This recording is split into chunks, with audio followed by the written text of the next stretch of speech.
How many deaths are acceptable? Yeah. How many? None. Okay. How many deaths are acceptable to me? None. Okay, none. If that's your question. Okay, some people might see a brusque, let's get on with it leader. Others see a very compassionate leader at this time.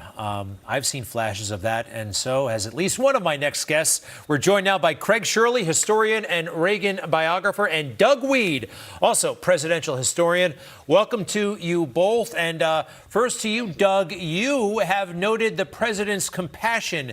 That's not a story most in the media are telling right now, but make the case.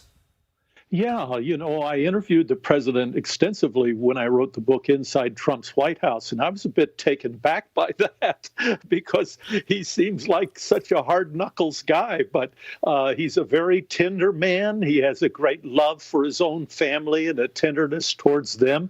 He cares about people. Even as a big billionaire, he would stop the limousine and get out of his car and run down the street and help somebody or correct something. He used to Ivanka said from the time she was a little girl, he'd clip the morning newspaper and find stories of someone who was in trouble or had a problem, and he'd have his staff find out who they were and how he could help with them. So I think we're just kind of catching up a little bit with who Donald Trump is.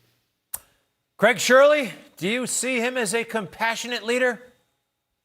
Greg, I don't think that we've elected any man president of the United States who hasn't had some degree, hopefully a lot of degrees of compassion. I think that's one of the qualifications that's always been a hallmark of the American presidency since George Washington's day. As far as the national media goes, the national media is that the way they are is that, back in 1800, John Adams imprisoned editors who disagreed with his policies. Abraham Lincoln imprisoned editors who disagreed with the Civil War and wrote about it.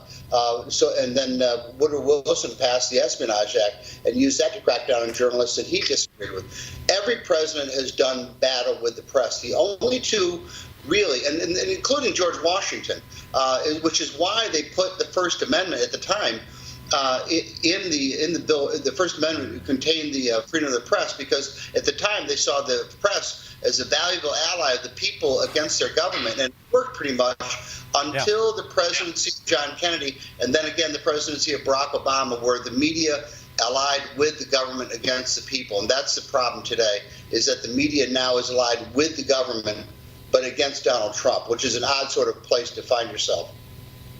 Yes, that last part is kind of odd. Let's talk about Barack Obama, though, and compare and contrast.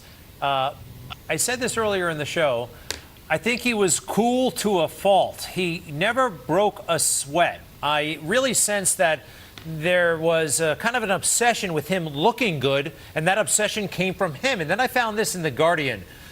With his soaring rhetoric and impassioned oratory, Obama performed brilliantly as a candidate, but in office he has come across as aloof at a time of acute economic pain and insufficiently combative when faced with an increasingly polarized political culture. I do remember that knock on him. Too cool for school and would not get red in the face when he had to. It's the opposite of President Trump, and you know what? I think it's working. Doug? Well, I found Barack Obama just fascinating. Harry Truman had a little sign on his desk that said, "The buck stops here." Barack Obama wouldn't take responsibility for anything. The IRS wasn't his fault. The Veterans Administration was letting soldiers die. Hey, it's not my fault. Somebody better fix that. It was just uncanny. Everything that had happened, he blamed on his predecessor. And now every good thing that happened under Trump, he was trying to take credit for it. So I think Trump is perfect for this crisis because he's not an Obama, he's not a George W. Bush. He is able to employ both the private sector and the public sector to make this work. Obama tied those private clinics with all kinds of FDA regulations. Trump has turned them loose. They're finding vaccines. He isn't afraid to use public money, huge amounts. He's not an ideologue. And I think that makes him perfectly balanced for this particular crisis. You got to leave it Actually, there. let me I'll just go say one ahead thing. real quick if you don't mind, Mr. Shirley. Is that I will say is that he is an ideologue to the extent that he doesn't believe in federalism, which means that the states should go first, and in that way he is a traditional Good point. American conservative. Good point. Got it. Good point. I would agree. Craig Shirley and Doug Wead, thank you both very, very much. Great to see you. A little bit more on the fake news when we come back. And